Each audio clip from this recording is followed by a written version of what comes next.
በስመ አብ ወወልድ ወመንፈስ ቅዱስ አሐዱ አምላክ። ታኅሳስ 13 ቀን ተከብሮ የሚውሉ የቅዱሳን አባቶቻችንን ታሪክ እንመልከት። ታኅሳስ 13 ሊቀ መላእክት ቅዱስ ሩፋኤል ቅዳሴ ቤቱና ታምር ያደረገበት ዕለት ነው። እንዲሁም ቆቅ ሲመገቡ ያዩአቸው ሰዎች ቢያሟቸው አብስለው በገበታ ላይ ለምግብነት ያቀረቧቸውን ቆቆች 3 ጊዜ እፍ ቢሉባቸው ቆቆቹ ሕይወት ዘርተው በረው ወደ ጫካ እንዲሄዱ ያደረጉ ታላቁ አባት አባ መቃርስ ዓመታዊ የዕረፍት መታሰቢያ በዓላቸው ነው። እንዲሁም አባ ሚካኤል ዘደብረ ቀለሞን ዕረፍታቸው ነው። በሰይጣን ላይ የተራቀቁበት ተጋዳይ መነኮስ አቡነ አብራኮስም ዕረፍታቸው ነው። ዳግመኛም በዚህች ዕለት እስላሞች አንገቱን ሰይፈው በሰማዕትነት የገደሉት ቅዱስ ብጽንፍሪዎስ ዕረፍቱ ነው። ለቤቱ አዲስ የሆናችሁ ሰብስክራይብ እያደረጋችሁ እስከ መጨረሻው ድረስ የአባቶቻችንን ቅዱሳን ታሪክ አዳምጡ። ከአባ አብራኮስ ታሪክ እንጀምር። ይህ ቅዱስ ዕድሜው 20 ዓመት በሆነው ጊዜ የዚህን ዓለም ኃላፊነት ተረድቶ የነፍሱን ድህነት ሽቶ መንኩሶ ገዳም ገባ። በዚያም በታላቅ ተጋድሎ ሲኖር ሰይጣን በቅናት ተነሳስቶበት ብዙ ፈተናዎችን አመጣበት። ነገር ግን ቅዱስ አብራኮስ ጽኑ በሆነው መንፈሳዊ ተጋድሎ ሰይጣንን ድል ነሳው። ሰይጣንን በተደጋጋሚ መሸነፉን አይቶ የፈተናውን አይነት ለወጥ አድርጎ በስንፍና ሊጥለው ፈለገ። እናም ሰይጣን በግልጽ ፊት ለፊት ተገልጦ ቅዱስ አብራኮስን እነሆ ከዚህ ዕድሜ ሌላ 50 ዓመት ቀረ አለው። ቅዱስ አብራኮስም ሰይጣንን በስንፍና ሊጥለው ያመጣበት ፈተና መሆኑን አውቆ በተራው ሰይጣን ላይ ተራቀቀበት። እንዲህም አለው፣ አሁንስ ልቤን አሳዘንከው። እኔ ሌላ 100 ዓመት እኖር ዘንድ ስላሰብኩ ቸል ብያለሁ። ነገር ግን አንተ እንዳልከው 50 ዓመት ከሆነ የምኖረው ከቀድሞ ይልቅ እጅግ አብዝቼ እጋደል ዘንድ ይገባኛል አለው። ሰይጣንም ይህን ጊዜ አፍሮ ከእርሱ ሸሸ። ከዚህም በኋላ ቅዱስ አብራኮስ ጽኑ የሆነ ተጋድሎን በገድል መጠመዱን አብዝቶ ከ70 ዓመት ተጋድሎ በኋላ በሰላም አረፈ። ረድኤት በረከቱ ይደርብን።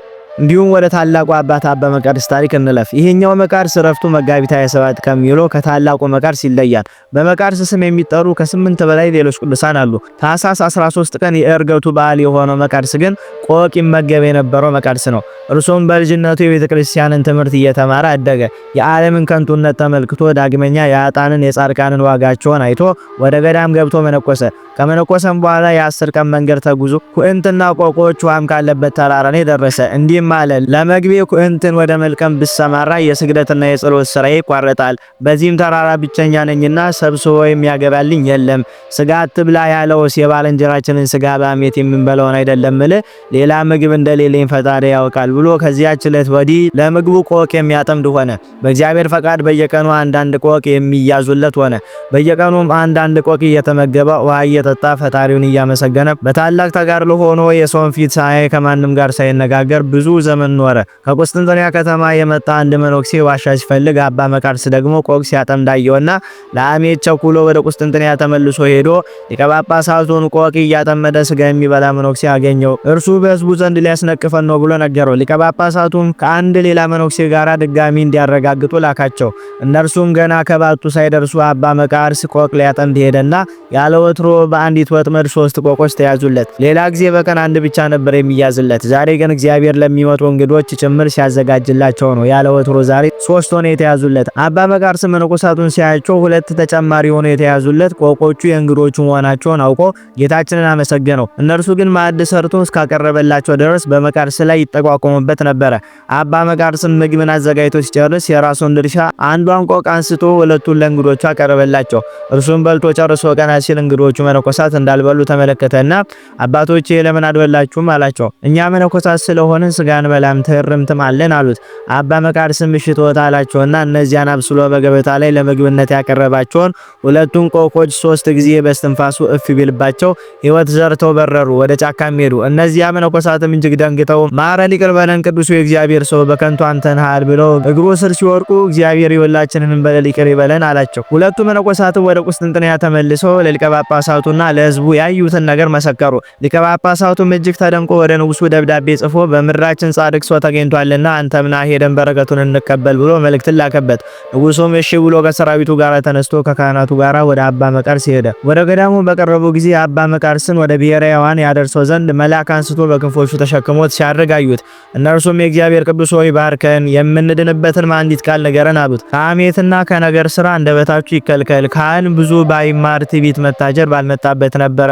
መነኩሴ ትህርምትን ባያበዛ ባልተመካ ነበረ። እርስ በእርሳችሁ ተፋቀሩ፣ እግዚአብሔር አድሮባችሁ ይኖር አላቸው።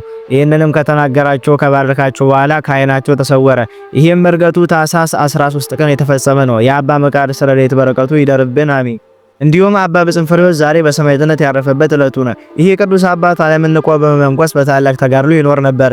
የሚያገለግለውም በምስር ሀገር በወንዝ ዳር ባለች በሊቀ መላእክት በቅዱስ ገብርኤል ቤተክርስቲያን ውስጥ ነው።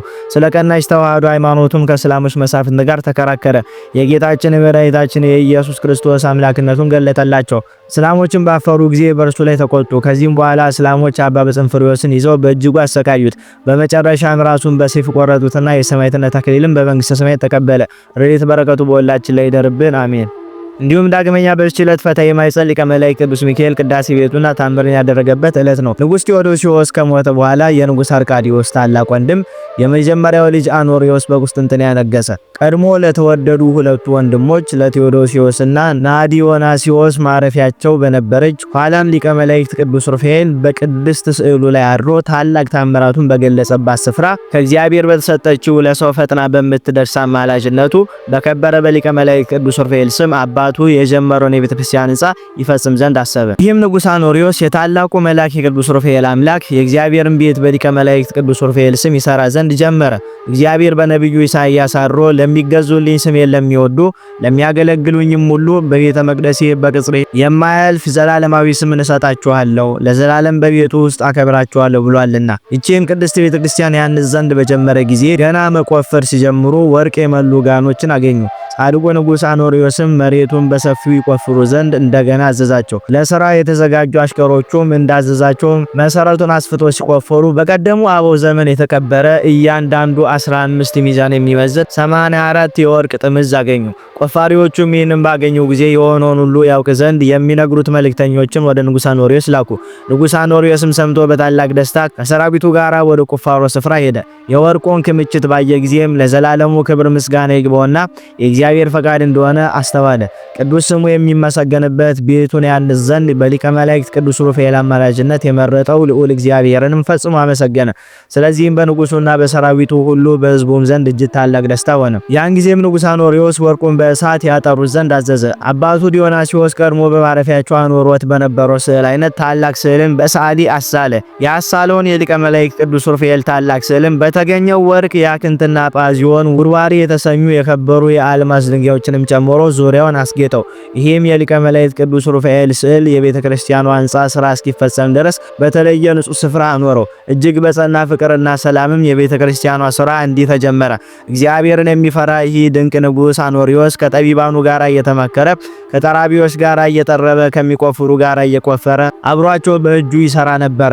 ንዑዳን ክቡራን አበው ጳጳሳትም በስራ ሁሉ ስለ እርሱ በተቀደሰች ጸሎታቸው ወደ ሊቀ መላእክት ቅዱስ ሩፋኤል አምላክ ወደ እግዚአብሔር ይለምኑለት ነበረ። በተቀደሰች የቤተ ክርስቲያኗ ስራ ላይም በሊቀ መላእክት ቅዱስ ሩፋኤል አማላጅነት የእግዚአብሔርን ድንቅ ስራ ተገልጾ ከመሬት የወርቅ ክምችት ባገኙ ጊዜ ንጉሥ አኖሪዮስ የቤተ ክርስቲያኗን ሕንጻ ስራ በውስጧም በውጭም ስፋቷ ርዝመቷ ከቀድሞ ይልቅ እጅግ ሰፊ ታላቅም ይሆን ዘንድ አሰበ። በግዛቱ ላሉት ሁሉ ያክንት፣ ጳዚዮን፣ ሰዲዮን፣ ከርክዲን፣ መረግድ፣ መርመር የተባሉ ድንጋዮችን፣ እብነ በረዶችን፣ በሌሊት እንደ ቀንዲል የሚያበሯን እንቁ ጌጣጌጦችን ሁሉ ሰብስበው ያመጡ ዘንድ አዘዘ። ቤተክርስቲያኗንም ለማነጽ ምንም እንቁዎችን አላጡም። የቤተክርስቲያኗን አጥር በሰሩ ጊዜም እግዚአብሔር በተሰጠች የሊቀ መላእክት ቅዱስ ሩፋኤል አማላጅነት ብዙ ታምራት ተገለጹ። ሴጣንም ይህን ሁሉ ባየ ጊዜ ቀንቶ በቤተክርስቲያኑ ላይ ታላቅ ችግርን አመጣ።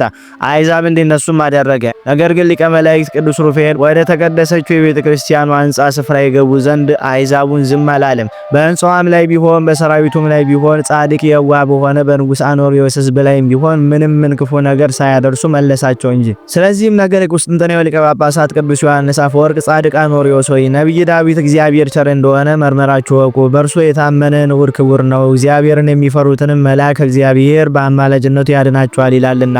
ወዳጅ ሊቀ መላእክት ቅዱስ ሩፋኤል በመንግስት ሁሉ ረዳት ኃይል ይሆን ዘንድ የጀመርከውን ፈጽም እንጂ አትተው እያልሁ አጸናሁት ሲል ተናገረ። የሊቀ መላእክት ቅዱስ ሩፋኤል ስዕል ከተሰራም በኋላ በተረፈው የወርቅ እንቁ ጌጣጌጦች ጻድቁ የዋህ ንጉሥ አኖሪዮስ የቤተ ክርስቲያኒቱን ሕንጻ አስፋፋ።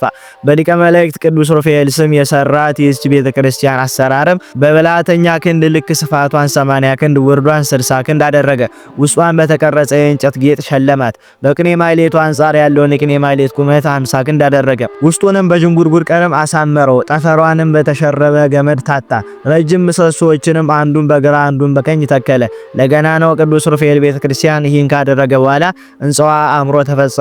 የቅድስት ቤተክርስቲያኗ ሕንጻ በተፈጸመ ጊዜም ንዑዳን ክቡራን አበው ሊቃነ ጳጳሳቱ፣ ካህናቱ፣ መዘምራኑ፣ ቀሳውስቱ፣ ዲያቆናቱን አስከትለው ከቅዱስ ሩፋኤል ታቦት ጋራ ለቅዳሴም ስንዴና ዘቢብ፣ ጣፍና ዕጣን፣ የወርቅ ጽዋ፣ መጎናጸፊያ፣ መጋረጃዎችን፣ የብር የወርቅ ጽናዎችን፣ የወርቅ ልብሶችን፣ የብሉይና የአዲስ ኪዳን መጻሕፍቶችን ይዘው መጡ። ክቡር የሆነ ሊቀ ጳጳሳቱን በታላቅ ክብር እስከዚች ሰዓት አድርሰ የጠራሃን የቅዱስ ሩፋኤል አምላክ ፈጣሪያችን እግዚአብሔር ሆይ አቤቱ በሰማይ በምድር የሚመስል የለም። ቃል ኪዳን ለሰጣቸው የቃል ኪዳኑን ምሕረትን የምትጠብቅ ነህ። ከታናሽነቱ አንስተ ከፍ ከፍ ያደረግከው የመረጥከው ወዳጅ አገልጋይ የቴዎዶሲዎስ ልጅ ንጉሡ አኖሪዎስ የሰራውን ይህን ቅዱስ ማደሪያን ትባርክ ዘንድ እንለምናሃለን። እርሱ ብቻ አይደለም በዚህ ቤተ መቅደስ የሚጸልየውን ሁሉ ጸሎቱን ስለ ወዳጅ ቅዱስ ሩፋኤል ብለህ በሰማያዊት ዙፋን ስማ። ይህም ቤተ መቅደስ ለቅዱስ ክብር አስራት አድርገው አቅርበዋልና በዚህ ቤተ መቅደስ ወደ አንተ የሚማጸኑትን ሕዝቡንም በደላቸውን ይቅር በላቸው፣ አንተም ብቻ ያመልኩ ዘንድ አድርጋቸው እያለ በተሰበሰበው ጉባኤ ፊት ጸለየ። የቤተ ክርስቲያኗ ቅዳሴ ቤትን በዝማሬ በማለት ከበረ። በቅዳሴ ጊዜ መንፈስ ቅዱስ ወርዶ ቤተ ክርስቲያኗን ቀደሳት። ጳጳሳትና ካህናት ከሕዝቡ መሃል ወደ ቅዱስ ሥጋውና ወደ ክቡር ደሙ የቀረበ ሁሉ ሥጋውና ደሙን ተቀበሉ። የቅዳሴ ቤቱ በዓልን በተፈጸመ ጊዜ ታላቅ ግብዣ ተደረገ። ሁሉም ከድሆች ጋር አንድነት በልቶ ጠጥተው በሊቀ መላእክት ቅዱስ ሩፋኤል ስም ምጽዋትን ለተቸገሩ ድሆች፣ ለሽማግሌዎች፣ አባትናት ለሌላቸው ሰጡ። ከጥቂት ወራት በኋላ ንጉሥ አኖሪዎስ የከበረ ወንድሙ ክቡር አርቃዲዮስን ጠራው። ክቡር አርቃዲዮስም ከግዛቱ መጣ።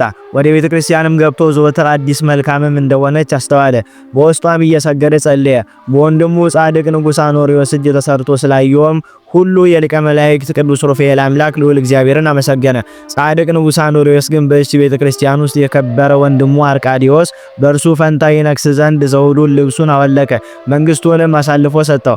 የዚህን ዓለም ክብር አይወድምና ሚስት ልጆቹም አልነበሩትም። የነጋሲነት ስልጣኑንም ትቶ በስውር ወደ ገዳመ ጽሞና መነነ። ንዑር ክቡር አባታችን ቅዱስ ዮሐንስ አፈወርቅም ስለ ንጉሥ አኖሪዎስ ገናናነት ተናገረ፣ እንዲህም አለ። የእግዚአብሔር ወዳጅ የሆንክ ንጉሥ አርቃዲዮስ ሆይ በቅዱስ ሩፋኤል ስም ቤተ ክርስቲያንን ስላነስክ እርሱ የቅዱስ ሩፋኤል አምላክ እግዚአብሔር ያልተሰራ ታላቅ ቤትን በሊቀ መላእክት ቅዱስ ሩፋኤል አማላጅነት በሰማይ ያዘጋጅልሃል። ጌታችን አምላካችን ኢየሱስ ክርስቶስ በአባቴ ቤት ብዙ መኖሪያ አለ፣ መጥቼም ወስዳችኋለሁ፣ ጥርስ ማፏጨት በሌለበት በዚያ ቤትም ለዘላለም በደስታ ትኖራላችሁ ብሏልና ቅዱስ ሩፋኤል ስላንተ ይለምንልሃል። ለወንድሜ ንጉሥ አርቃዲዮስም የተወክላት ሀገርን ይጠብቅልሃል። ለአንተ ግን የሊቀ መላእክት ቅዱስ ሩፋኤል ቤተ መቅደስ ስላነስክ የወርቅ አክሊል ተዘጋጅቶልሃል። እንደ እስክንድርያው ሊቀ ጳጳሳት ቅዱስ ዲሜጥሮስም እሳታዊ ኃይለ ፍትወትን አሸንፋል። በመኳንንቱ በመሳፍንቱ መሃል ያንተን ስራ ይሰራ ዘንድ ማንም የማይቻለውን ንጹሕ ድንግልናን ከመንግስት ጋር ይዘ ስለተገኘ ሚሳቅና ሲራቅ አብደናጎ እንደተባሉ ሶስት ወጣቶች አምላክን ስለወደድክ ከክብሩ ጋር የዚህን ዓለም ጣዕም ናክ። ንጉሥ አኖሪዎስ ሆይ ይህን ዓለም ከነ ክብሩ ንቆ እንደተጋደሉ ቅዱሳን ከጸሎት ከንስሐ እንባ የተነሳ እስከ ደከሙ ድረስ የተጋደልከውን ተጋድሎ እነሆ እንናገራለን። ነቢዩ ዳዊት የያዕቆብ አምላክ እግዚአብሔርን መንግስት እስካገኘ ድረስ ለዓይኖቼ መኝታን ለቅንድቦቼና ለጉንጮቼ ዕረፍትን አልሰጣቸውም ያለው ባንተ ላይ ተፈጸመ። እንደ ደጋግ ነገስታት አባቶች እንደ ቅዱሳን ነቢያት እንደ ንጹሐን ሐዋርያት መጀመሪያ ነቢያት የነበሩ ነገስታት ሰለሞን፣ ሕዝቅያስም መሰልክ። ኋላም እንደ መጥምቀ መለኮት ቃል አዋዲ ነቢይ ዮሐንስ የቆዳ ጠፍር ታጠቅ። ቅዱስ ወንጌልም መልካም ሰው ከመልካም መዝገብ ልቡ መልካም ነገርን ያፈልቃል፣ ዳግመኛም መልካም ዛፍ መልካም ፍሬን ያፈራል እንዳለ እንደ አባት ቴዎዶሲዎስ ንጹህና ልብ ንጹህ ስለሆነ ስለ ቀናች ሃይማኖት ከነገስታት ሁሉ በላይ ከፍ ያልክነ ፈሪሃ እግዚአብሔር በሆነው በርግ ንጉስ በጻድቅ ወንድሙ አኖሪዎስ ፈንታ ንጉስ አርቃዲዮስ ከነገሰ በኋላም ንዑር ክቡር የሆነ የድንቅ አባት ቅዱስ ዮሐንስ አፈወርቅ ዓለምን ንቆ መንግስቱን በተወ በወንድሙ ንጉስ አኖሪዎስ ፈንታ የነገሰ ንጉስ አርቃዲዮስን በሊቀ መላእክት ቅዱስ ሩፋኤል ስም ቤተክርስቲያን ብታንጽ በምድር ክብር በሰማይ ጽድቅ ይሆንልሃል፣ የበርበርና የሐሰተኞች አረማውያን ጠላቶች ኃይል ይጠፋልሃል ሲል መከረው። ንጉስ አርቃዲዮስም እንደ ወንድሙ ለቅዱስ አባት ዮሐንስ አፈወርቅ ትእዛዝ የእግዚአብሔር ወዳጅ አባቴ ሆይ በመንፈሳዊት አዳኝ ክህነት ሰራ ዘንድ የምትወደው በየትኛው ቦታ ላይ ነው? አንተ ንገረኝ አለው። ምግባረ ሰናይን የፈጸመ አብዝቶ በሚሰራው ትሩፋቱ አበው ሁሉ የሚልቅ ቅዱስ ዮሐንስ አፈወርቅም በድንግልና መኖርን ሽቶ በቤተ መንግስቱ ሳለ ሚስት ያላገባው ወንድሙ ንጉስ በተወለደ የነገሰ ደግ ንጉስ አርቃዲዮስም በታላቁ ሊቀ መላእክት ቅዱስ ሩፋኤል ስም መርከቦች በሚቆሙበት በባህሩ ወደብ ዳርቻ በባህር የሚመላለሱ ሁሉ የሚሰግዱበት የሚጸልዩበት መጠጊያና ረዳት ትሆናቸው ዘንድ አዲስ ቤተክርስቲያንን ይሰራ ዘንድ አዘዘው። ንጉስ አርቃዲዮስም የቁስጥንጥንያ ሊቀ ጳጳሳት ቅዱስ ዮሐንስ ዮሐንስ አፈወርቅ የመከረውን ፈጸመ። የመርከቦቹ መቆሚያ በሆነው የባህሩ ወደብ ላይ መሬቱን ያስተካከሉ ዘንድ አሽከሮቹን አዘዛቸው። መሰረቱን ጣሉ። በመልካም ስራ ምጽዋት ተጀምሮ ተፈጸመ። ንዋያተ ቅዱሳት ሁሉ ተሟሉ።